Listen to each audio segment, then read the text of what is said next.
You're not going to negotiate on the sunglasses, no? Okay.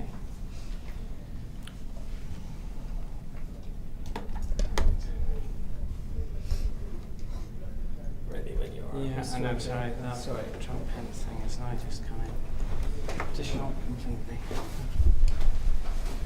I don't know how bad I am today. I'm Greek, you see, so I have dark circles. There's not very much I can do about it. I'm like a meth addict if I don't have proper TV makeup done. So, we shall see. I can't see them if it's any. I don't trust you as far as I can fucking throw you. Trust the cameraman. Don't worry about. No, I don't trust any of you. BBC, give me a break. Okay. Okay. Go ahead. Thank you. You at speed? Yes, I am at speed. Milo, just give me some voice level, would you, first of all? My name is Milo. I'm senior editor for Breitbart News. I'm here at UC Irvine. That's lovely. Thank you Yeah, very we're much. recording. You're happy. Working with professionals, you see. Milo, can you just tell me first of all, what in your view is behind the support for Donald Trump in this election? What is driving support for Mr. Trump principally? Well, it's a number of things. First of all, nobody's really talked about the one thing American voters care about the most, which is immigration. He was the first one to open that discussion up. He's the only person with a good position on it. Second of all is trade, globalism, globalization, sort of unaccountable bureaucratic elites that people have finally worked out actually don't run things very well, whether it's the Olympics, the EU, the UN, or anything else. And third, particularly that animates my supporters, is political correctness and free speech. We talk about free speech in very abstract, loose terms in Europe. Nobody really cares about it that much because we don't really have it. In America, they do care about it. The First Amendment is extremely important. Actually, it's the fundamental underpinning of American civilization. And it is under pretty grave threat in America, like I don't think it has been before. So those three things, I think, are what are getting people out to the polls for Trump. Under threat in what way? Well, there are all sorts of risks to free speech in America, whether they're coming from the progressive left, feminism, Black Lives Matter, on college campuses, safe space and trigger warning culture. There's a sense in the media in America also that the range of acceptable thoughts and opinions, they're the ones that you can safely express without risking your newspaper column or risking your career. That's becoming narrower and narrower all the time, and also being shoved quite far to the left. So irrespective of your political positions, my view is that you should want your adversaries to be able to state their arguments in the strongest possible terms, and you should want, if you are confident that you're right, and that your facts are right, and that your way is the best way, you should believe in an open, free marketplace of ideas. Many people in America believe that that is not what you have here anymore. But there's a difference, isn't there, between being offended and disagreeing with someone's facts or their interpretation of something. So, for example, you said today that Muslims hate everyone. All Muslims hate everyone was your position. Now, maybe you were joking, maybe you weren't. But well, I was. Well, sure, fine, fair enough. You should ask me a question that's not a deliberate misrepresentation of what I said in my speech, because you're perfectly well aware from the context and the rhetoric of the speech that I was talking about different minority groups. So if you want to ask me a question about stuff like that, you should ask me a question that is less disingenuous. Okay, you said Muslims like gang rape. Well, I said they were going to bring their delicacies with them of pork chops, yogurt, and gang rape. I think you said lamb, if you're not, to be fair. Actually, it might be lamb chops. Of course, it would be lamb chops. If you're not prepared to read the comedy into that statement and you think that that is a literal expression, then I can't help you. No, but that's my point. That's what I'm asking you about. Are you concerned that people are becoming confused between what is comedy and what is serious political comment, and that they can't listen to any of it because they just take offence? No, I think you'd have to be so stupid to mistake my comedy routines and stand-up. I don't believe that anybody is so dumb that they can't tell the difference between a piece of political analysis and a joke. If you're one of those people, there's really no hope for you, and I don't care. What I do want, however, is to desensitize people to this offense-taking grievance and victimhood culture. And if the way to do that, if the way to respond to outrage culture is to be outrageous, which it seems to be working, by the way, I'm winning on college campuses for sure, then so much the better. I simply don't take the charge seriously that people can't tell the difference between jokes and fact. What is the alt-right? The alt-right is a new movement. It's full of energy and enthusiasm and excitement, and it is primarily concerned with the three things that I think are energizing Trump voters: immigration, trade, and political correctness and free speech generally. It takes a number of different forms. I mean, you can define it very, very broadly to include sort of classical liberals, disaffected leftists, ordinary conservatives, and this new, young, very very energized, kind of trolly, mischievous, youthful contingent that has suddenly become interested in politics again. That's the wing that I'm sort of most closely associated with. And that's the most exciting bit, because it's the bit that had checked out politics almost for generations, really. Donald Trump's re-energized those people, and he's re-energized those people by standing up to the nannies, the cultural scolds, the bullies, the feminists, the people who don't want you to say things, don't want you to go there, the people who perpetually take, lines from speeches out of context in an attempt to sort of whatever. The people who are always talking about offense taking, and nobody really cares. And that's the bit of the movement I really like, and that's the bit of movement that is sort of unstoppable, really. And irrespective of what happens in elections, that's the bit of the movement that will win.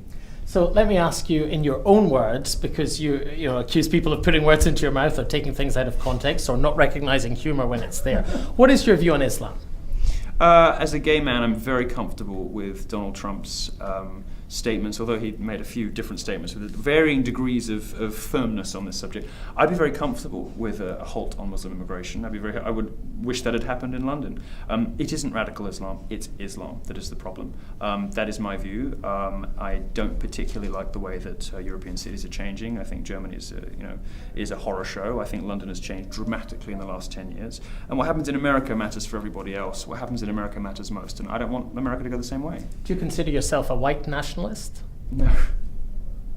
Isn't that what some people would think of when they hear of you don't like the changing face of places like London? No, I'm talking about culture, not race. Muslims coming in. No, I'm talking about culture, not race, and it's typical of someone like the BBC to try to conflate the two, because I'm what they want to asking you do, a question. well, what they want to do is to suggest that if you're proud of your country and the ideals on which your country is founded, that somehow makes you a racist. It doesn't. I'm not talking about skin color. I don't care about skin color. All my boyfriends are black. I don't give a toss about skin color. What I do care about is values and ideas, and the regressive social attitudes of Muslims in the West are terrifying, absolutely terrifying, and organizations like yours won't report on them honestly, accurately, or fairly. It's left to other places to do it. And then what you do is, once you've failed to report on them accurately, is accuse people who are concerned with some justification about the changing nature of their culture, not race, in their countries, is you then accuse them of being white nationalists. That's pretty disgusting. Let me be clear, I'm not accusing you of anything, I'm just asking. If I was a white nationalist, it's one of those It's charges a question, sort of not an sit. accusation. Would you ask anyone that? Would you just Sure, go randomly asking anyone? Hi, madam, I've never met you before. Sure. Are you a white nationalist? No, you don't do that. Well, you're doing maybe it because you want to suggest that there is something nefarious about my belief system. You're doing it because you want to associate my admiration for American ideals, my admiration for what happens in America, and saying that matters everywhere else, freedom, democracy, property, capital. You want to sort of associate that with race. I never did that. You did that. And then ask me whether I'm a white supremacist, asking if I think white people are better than others. I No, said don't. nationalist rather than supremacist, and you Is there can a no more. difference? You can no more read my mind than I can read yours. Let me ask you what you think about Well, you feminism. can read it. You can read it enough to accuse me of it, or to ask me whether I'm a What white do you think of supremacist. It's absolutely feminism? absurd. I think it drives the sexes apart. I think, by the way, women agree with me. Fewer than 1 in 5 women in America describe themselves as feminists, and the number in England is just 7%, because feminists on the one hand say, oh, it's all just about equality, but what they do is quite different. And when women see the nasty, lesbianic, misandrist, hateful feminist movement, they run a mile from it. And everybody's running from it. The only people who are still feminists are journalists. Are you in favour of gender equality? Of course, any sensible person is. But I'm What's not the in difference favour. between that and feminism in your view? Well, feminism preaches gender equality, but it practices misandry. It practices man-hating, and it spreads conspiracy theories and lies. If you tell a woman that everything that's wrong in her life, everything that's ever happened to her that's bad, all of the awful things are the fault of some man somewhere, or some mystical conspiracy theory force called the patriarchy, you're robbing that woman of the ability to better herself. You're robbing her of the ability to take control of her own life, to pass the exam she didn't pass, instead of saying, oh, the marking criteria is sexist. To really take control and to be something. That feminism these days describes itself one way, but acts totally differently. And women agree with me. They've all seen it. Isn't there a parallel between talking about the patriarchy and the way that you've just described it there, and some people talking about the establishment as a kind of all evil, all disastrous kind of concept? Yeah, it's a fair point. Certainly, I think though that on the one hand, patriarchy is a conspiracy theory dreamed up in social science departments and universities. The establishment is a very well understood nexus of government, big business, and and various other organs of civil and national society. I don't think anybody really denies that there is a revolving door between, let's say, government and big business. That different bits of this thing kind of support each other. The way academia supports the media, supports the entertainment industry. When people talk about the establishment as a sort of scary, looming presence, I think they're right. When they talk about the patriarchy, I think it's a conspiracy theory.